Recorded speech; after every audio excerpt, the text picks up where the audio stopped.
सौम्या भाभी, रक्षाबंधन आ रही है। आप अपने मायके भाई को राखी बांधने नहीं जा रही हो क्या? पड़ोस में रह रही खुशी ने एकदम से पूछा तो सौम्या झेप गई। नहीं, मैं नहीं जा रही हूँ। मेरे कोई भाई नहीं है। होता तो मैं ज़रूर जाती। और ये कहकर सौम्या अंदर चली गई। अभी कुछ दिनों पहले ही वो इस मोहल्ले में रहने आई थी। मोहल्ले की रौनक देखते ही बनती थी। सब एक दूसरे से घुल मिलकर रहते थे। किसी से कोई बात छुपी हुई नहीं थी। कौन कब आ रहा है, कब जा रहा है, सबको पता रहता था। सौम्या सोचने लगी कि कैसे उसके प्यार की कसमें उसके मम्मी पापा के प्यार के आगे बड़ी हो गई थी। वो मोहित के प्यार में इतना डूब गई थी कि अपने मायके वालों का प्यार भुला बैठी थी। पर अब पछताने के सिवा और कर भी क्या सकती थी। फिर से वो अपने पुराने दिनों में खो गई। घर हंसी खुशी का माहौल रहता था। पापा मम्मी और भाई की दुलारी सौम्या सबके दिलों पर राज करती थी। सारी सहेलियां उसकी खूबसूरती से जलती थी तो कॉलेज के लड़के उस पर मरते थे। पर उसे किसी अच्छे से सपने के राजकुमार की तलाश थी और वो उसी के दिन रात सपने देखा करती थी। कॉलेज में कुछ दिनों पहले ही उसकी कक्षा में मोहित आया था। मोहित की कद काठी और बात करने के अंदाज से वो मोहित हो गई थी। और जब भी मोहित कक्षा में आता था तो वो चुपके से उसे निहारा करती थी। मोहित भी उसकी खूबसूरती का कायल हो गया था। दोनों में बातें होने लगी और मुलाकातें बढ़ने लगी और दोनों में प्यार हो गया। कॉलेज का दूसरा साल चल रहा था। दोनों की परीक्षाएं नज़दीक आ रही थी। 2 महीने से भी कम बचे थे।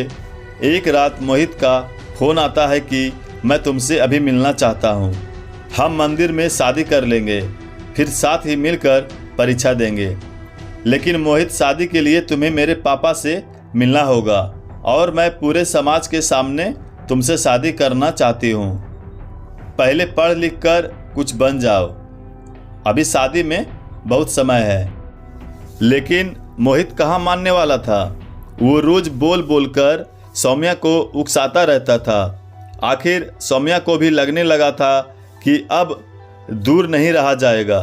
परीक्षाओं से 1 महीने पहले मोहित सौम्या के पापा से मिलने आता है और शादी की बात कहता है। ये सुनते ही वो समझाते हैं, बेटा, शादी कोई खेल नहीं है, एक जिम्मेदारी है। तुम तो अभी खुद ही पढ़ाई कर रहे हो। तुम्हारे करियर का कुछ पता नहीं है। तुम मेरी बेटी को खिलाओगे क्या, रखोगे कहाँ? और तुम्हारे घर वाले रिश्ता लेकर क्यों नहीं आए? उन्होंने आश्चर्य से पूछा। मोहित कोई संतुष्ट उत्तर नहीं दे पाया तो उन्होंने भी कह दिया कि सौम्या, ये लड़का बहुत बड़ा धोखेबाज है। ये तुम्हारे लायक नहीं है। इससे बच कर रहना। ये तुम्हारी ज़िंदगी बर्बाद कर देगा और इस तरह लड़के से मैं तुम्हारी शादी कभी नहीं होने दूंगा। लेकिन सौम्या पर मोहित के प्यार का खुमार चढ़ चुका था। वो उसी से शादी करना चाहती थी। मोहित, पापा ने मना कर दिया है, पर तुम्हारी पढ़ाई तो पूरी नहीं हुई है तो हम खाएंगे क्या?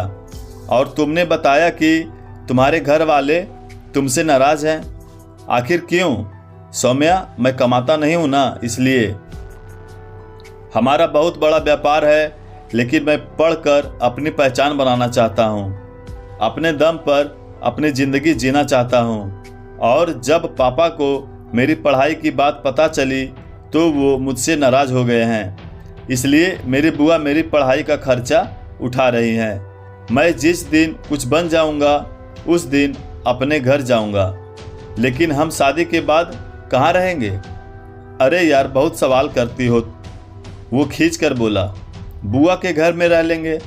सौम्या उसके बहकावे में आकर उसके साथ भाग जाती है और मंदिर में शादी कर लेती है और दोनों दूसरे शहर में चले जाते हैं जहां उन्हें कोई नहीं जानता था। मोहित उसे अपनी बुआ के घर लाया था। पूछने पर पता चला कि बुआ किसी रिश्तेदार की शादी में गई हैं। लंबे समय बाद आएंगी। 2 दिन निकले थे। एक दिन घर में एक महिला आई। उसे देखते ही सौम्या ने प्रणाम किया। उसे लगा कि वो मोहित की बुआ हैं। पर वो महिला उसे बस देखकर चली गई, कुछ बोली नहीं। मोहित, वो कौन थी? बुआ जी कब आएंगी? अब तो मुझे यहाँ बहुत अजीब लग रहा है।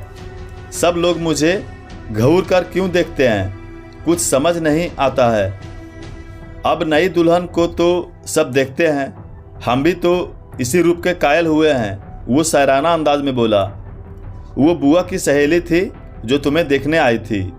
मोहित, हमारी पढ़ाई का क्या होगा? हमने जोश में शादी तो कर ली, पर अब तुम जो आगे पढ़ना चाहते हो उसका क्या होगा? सौम्या ने पूछा तो मोहित बोला, अभी तो हमारी शादी हुई है और तुम पढ़ाई और करियर में लगी हुई हो। अभी तो हमारे रोमांस के दिन हैं, फिर बुआ सब संभाल ही लेंगी। अगली सुबह मोहित किसी काम से चला जाता है तो पड़ोस में रहने वाली खुशी आती है और कहती है, भाभी, मैं एक लड़के से प्यार करती हूँ, पर घर वाले मेरी शादी उससे नहीं करना चाहते हैं। लेकिन क्यों नहीं करना चाहते हैं भाभी? वो कुछ काम नहीं करता है, उसके परिवार का भी अता पता नहीं है। कह रहे थे अनजान लड़के से कैसे शादी कर दें, तो मैं और वो भागने की योजना बना रहे हैं। आप मेरा साथ दोगी ना? उसने कहा। फिर पूछा, वैसे आप तो मोहित भैया की भाभी हो ना? यहाँ कब तक रहोगी? मैं मोहित की भाभी हूँ, ये तुम्हें किसने बताया? सौम्या ने आश्चर्य से पूछा। मोहित भैया ने ही बताया था, जब वो मम्मी से ये घर किराए पर ले रहे थे। अभी कुछ महीने पहले भी उनकी एक और भाभी आई थी। आप लोग 3-4 देवरानी जेठानी हो क्या? सच में मोहित भैया सबका कितना ख्याल रखते हैं, पर वो खुद कब शादी करेंगे, ये सुनते ही सौम्या के पैरों से जमीन सरक जाती है। इसका मतलब मोहित यहाँ हर 3-4 महीने में एक लड़की लाता है, तो फिर लड़की जाती कहाँ है? और वो औरत जो मोहित की बुआ की सहेली है, वो भी मुझे शक्ल से गड़बड़ लग रही थी। सौम्या सारा माजरा समझ जाती है कि मोहित हर बार नई लड़की को प्रेम जाल में फंसाता है और उस महिला को सुपुर्द कर देता है। भाभी, आप कहाँ खो गई? खुशी ने झचकोरा तो सौम्या का दिमाग दौड़ा। खुशी, मैं तुझे अपनी छोटी बहन मानती हूँ। तू वही शादी करना जहाँ तेरे मम्मी पापा कहें, क्योंकि घर से भागने वाली लड़कियों को बहुत कुछ सहना होता है। वो कहीं की भी नहीं रहती है। ससुराल वाले उसे अपनाते नहीं हैं। ये कहते हैं कि जो अपने मम्मी पापा की सगी नहीं हुई तो वो हमारी क्या होगी, और मायके के दरवाजे उसके लिए हमेशा के लिए बंद हो जाते हैं। खुशी, मैं मोहित की पत्नी हूँ, भाभी नहीं हूँ। हम दोनों ने मंदिर में शादी की थी, पर मोहित ने अपने घर वालों से मुझे आज तक भी नहीं मिलाया, क्योंकि उसके घर वाले उससे नाराज हैं। लेकिन भाभी, मोहित भैया तो बता रहे थे कि वो अनाथ हैं, उनका इस दुनिया में कोई भी नहीं है। ये सुनकर सौम्या को पक्का विश्वास हो गया कि वो मोहित जैसे धोखेबाज के चुंगल में फंस चुकी है। वो खुशी को कहती है कि मेरी बहन, ये उम्र बड़ी कच्ची होती है, हमारे अंदर सोचने की इतनी शक्ति नहीं होती है। हम सिर्फ सपनों में रहते हैं।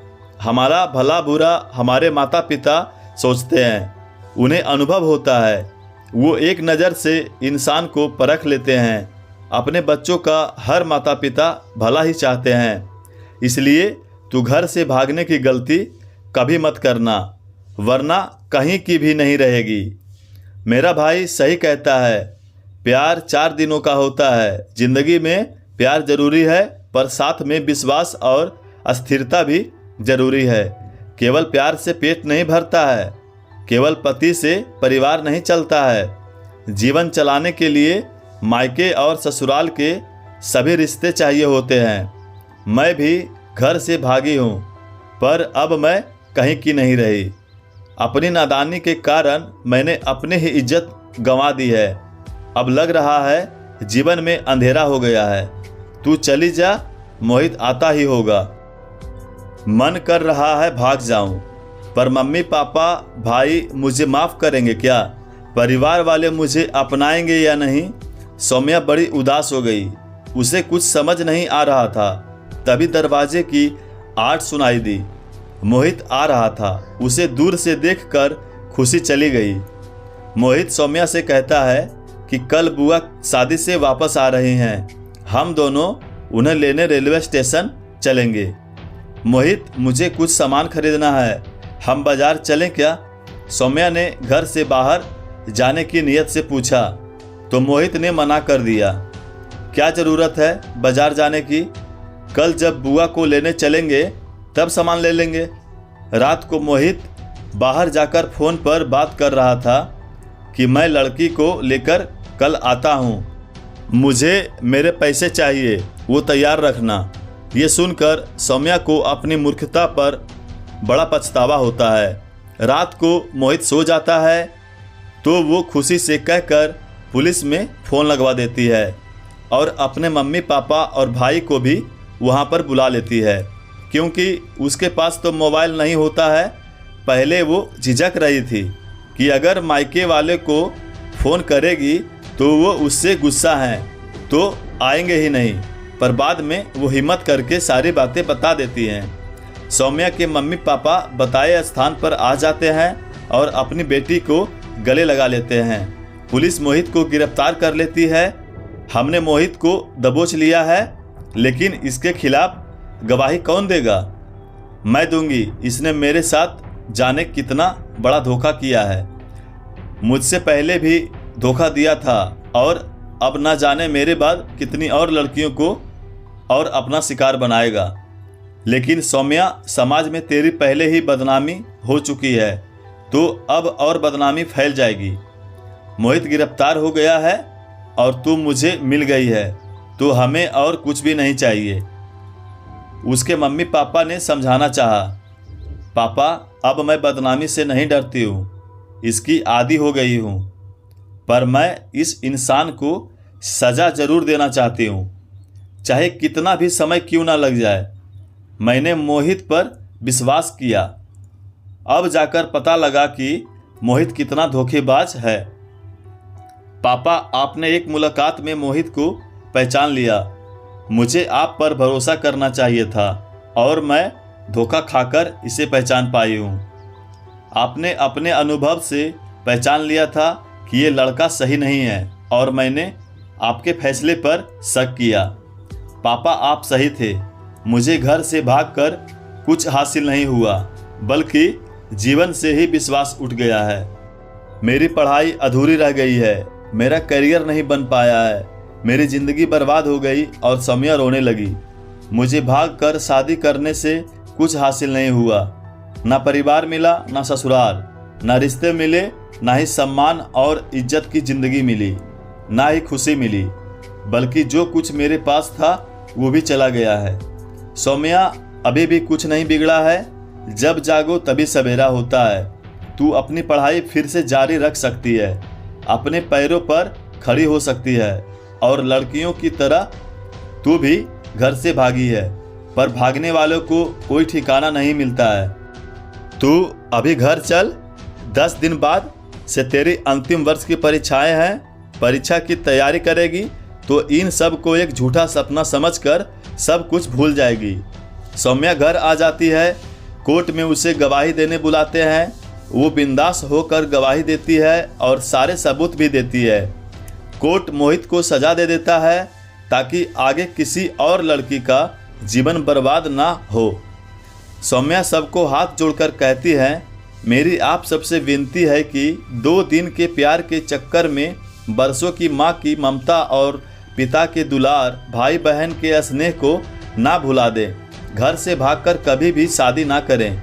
प्यार हो जाता है, स्वाभाविक है। अगर किसी को पसंद भी करते हो तो उसके घर परिवार की भी छानबीन करें। लड़के का करियर देखें, क्योंकि ज़िंदगी केवल 2 दिन के प्यार से नहीं चलता है। अपने मम्मी पापा को हर चीज़ खुलकर बताएं। अगर उन्हें किसी भी लड़के में कोई भी कमी लगती है तो ये समझ लेना कि ये लड़का हमारे काबिल नहीं है, क्योंकि माता पिता के पास अनुभव और पारखी नज़र होती है और वो अपनी संतान का सिर्फ भला और भला ही चाहते हैं। संतान के प्रति उनका प्यार सदैव बना रहता है। उनके बच्चे चाहे कितनी भी गलतियां क्यों ना कर दे, वो हमेशा माफ़ कर ही देते हैं। सौम्या की बात से तालियां बज उठती है। वो अपनी परीक्षाओं की तैयारियां करती है और एक दिन जब उसे सफलता मिलती है तो वो जीवन को नए दृष्टिकोण से देखने लगती है। पाठकों, बच्चों की एक उम्र होती है जब वो प्यार के चक्कर में आ जाते हैं। उस समय माता पिता ध्यान दें और सही राह दिखाएं तो वो भटकने से बच सकते हैं, क्योंकि माता पिता का फैसला हमेशा सही और बच्चों के भले के लिए होता है। आपको कहानी कैसी लगी हमें कमेंट के माध्यम से ज़रूर बताएं और इसी तरह की पारिवारिक कहानियाँ और भी सुनने के लिए हमारे चैनल को सब्सक्राइब ज़रूर करें। कहानी को अपना कीमती समय देने के लिए आपका धन्यवाद।